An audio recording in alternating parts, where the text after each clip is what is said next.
Iwewe Mutsvangwa iwewe. Iwe uri bhuru wangu ibhuru kana kuita sei kana kuita sei uri bhuru wangu chete but wakunyadzisa Mutsvangwa. Inda kuti pese pawaisadhana uchiti ed wakapromisa upresident but wazviona kakuti izvo ed wako itsotsi. Hati kuona kuti munhu wake waanoita gwiri. Ndakutaura kuti izvo hakuna mucomrade anodiwa naED. Sezvamazvinzwira muri Zimbabwe in this audio, Bomi Shogeza uyu. Yes, vanhu vangauya zvavo vachiti hey Bomi Shogeza akabraibiwa ne the ruling party ZANU-PF kuti Bomi Shogeza zvakataura zvinangana basa aingoreva nhema kana manyepo. But tichidzokera kune evidence yaita kushuwa iyi, urinyatsoratidza kuti Bomi Shogeza kana Mutsvangwa anyatsotaura chokwadi kuti Mutsvangwa is just being used. Mutsvangwa panguva ino is being betrayed.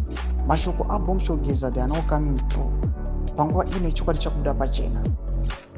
Sadapita mashoko anobuda panguva ino ndirikuwa subscribe or like on the bell icon. Panapa we've seen aiwa kuManicaland uko vana Monica Mutsvangwa panguva ino vachitopa vana kuda kuchita gwiri vachiti aiwa zvikananda taneta neni panguva ino muda kudivhaida party nekuda kwemari. Yes, imari dzenyu you are successful but vakadata back vari kuona kuti aiwa these guys vakaita mari nekuda kwecorruption and now they are trying to destroy the party. Panguva ino sezvamaza Bomi Shogeza achitaura achiti aiwa aitofunga kuti maybe Mutsvangwa anouya achisapota ZANU nemutungamiri wenyika pamwe nokuda kwekuti akapromiswa kupresidency. But panguva ino achiona kuti he miscalculated. Kuna natagwirei kunoonekwa kunzi hatombozivi nyangwe gidi rakaita sei they are now rising up to power. Chitiko chirinyatsoonekwa kunzi Bomi Shogeza panguva ino abva ava champion. Kunzi mukomana uyu akanyatsokutora the right path achibuda mune vanhu avanyatsokuti ava vanhu vabetseri they are just being used.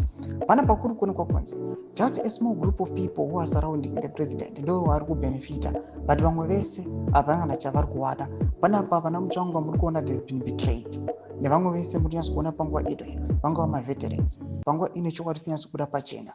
Mashoko ari kubuda panapa ari kunyatsokuva evident ekuti aiwa these guys havatomborinei aiwa nemacitizens havatomborinei neeven maMPs chavo kungoda kungomora nekungokubhitirai nekungokuyuzai. Tudze mafungiro enyu moti kudii pamusoro pechitiko ichi. Mina comment section menu mafungiro enyu. Subscribe or like cheta on the bell icon.